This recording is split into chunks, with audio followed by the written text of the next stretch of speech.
Hello. So today I want to talk about how to find power in your relationships and how to recognize different kinds of power. I have different explanations of power, and often people's response is, "Oh, that's such a bad word, power. That's an awful word." So first I want to explain what power can be. It can be the ability to do something or accomplish something. Power can also be a special talent that somebody has.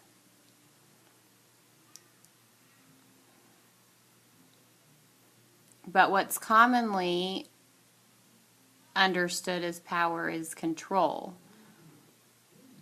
The first two have a positive meaning, and I just want to explain a little bit about the positive and negative meanings. I work at Seago Lily for the abused deaf. Our job is to teach people how to use their power and recognize good power and bad power. So we use what's called the power wheel. The power wheel is used in shelters and agencies.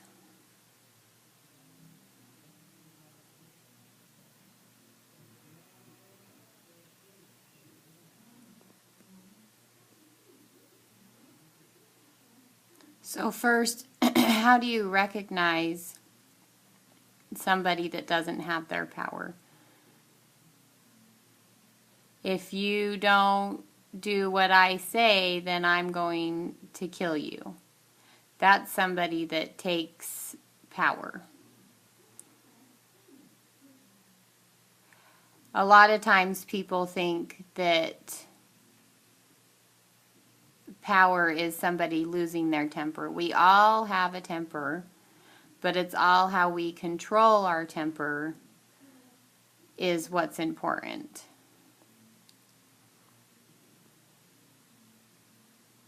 So if we keep that in mind and we think about the power wheel,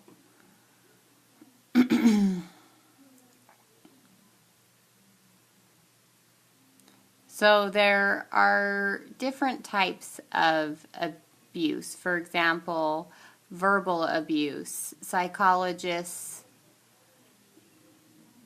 say that it's not just physical abuse, but it's also verbal abuse. Somebody makes you feel afraid or you're in a threatening situation, that's verbal abuse. The next one is physical abuse. Anything like kicking, pushing, using objects, any kinds of objects that can cause physical pain, that's physical abuse. The next one is sexual abuse. Many people think sexual abuse is rape. But sexual abuse is any inappropriate behavior. For example, there's a famous thing, what's it called now? SM. Maybe you're beating up somebody with a weapon, a whip. Some people think, oh, that's cool, I like it. That's sexual abuse. If they enjoy it, it's not sexual abuse. But what's commonly misunderstood, people say prostitutes, for example, they dress provocative. oh, she must want sex. Maybe she's wanting sex or asking for sex, yes, but she's not talking about raping her. She doesn't want to be raped. Nobody wants to be raped. It doesn't matter how you're dressed. Nobody wants to be raped.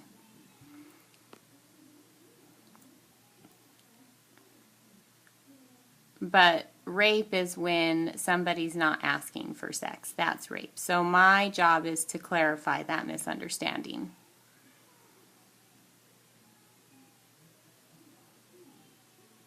The law in the state of Utah is which one is the hardest to prove. Which one? The very last one is the hardest one to prove because of the evidence. You need to collect the evidence. How to prove, maybe through email or phone messages where they threaten to kill you, that's evidence.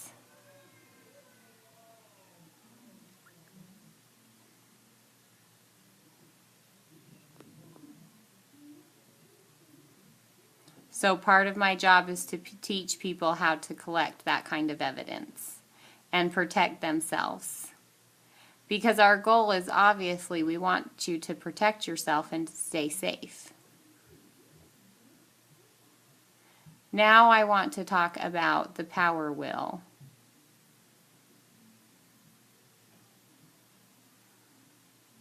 Often people see people get hurt and they think, why don't you leave? But somebody needs to be abused at least 7 times before they leave. And there's 3 reasons why. Maybe money, no job, how am I going to support myself? I'm dependent upon the person that's abusing me. Another reason is the power wheel. It doesn't happen every day, maybe once a week. And after, he always apologizes. So that's the cycles of the power wheel where somebody gets really stressed, and then they attack you. But then after, they're like, oh, I'm so sorry, I love you, I'll never do it again, I love you. And then it's quiet for a little while. And then you think to yourself, oh, I love him, and I'll stay, and I'll stay. And then it becomes harder to leave. And a lot of people make up excuses of, oh, it was just that one time, and I'll just focus on the good times when he's nice to me. And that's why it even becomes harder to leave.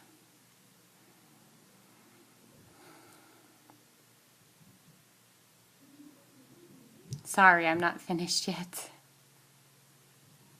Okay. So there are 2 warning signs. So first, if you recognize a friend or a neighbor, if you notice they stop socializing with family, for example, the abuser will tell them, oh, your family doesn't care about you, so that means that they separate themselves from their family, so the abuser is the only one that they depend on. So if you recognize that, that's one warning sign.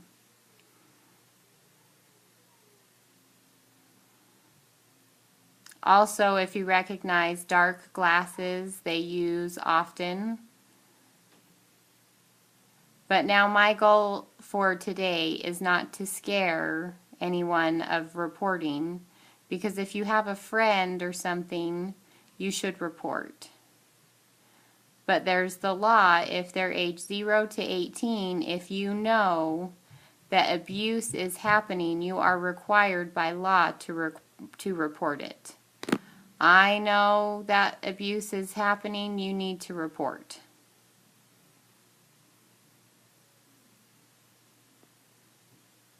It's a misdemeanor if you don't report if it's under the age of 18.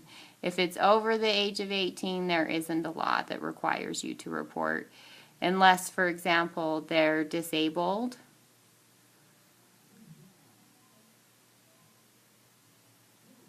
maybe the person can't support themselves or go to school.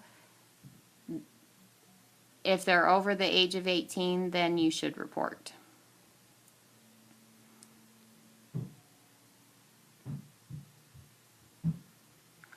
We also service people that have been abused in the past. So maybe if you're older and it happened, we can still help you. That's our goal. Maybe you live in a small community or a small town. We can help there too. So I hope that we can work together and keep our community safe. Thank you very much.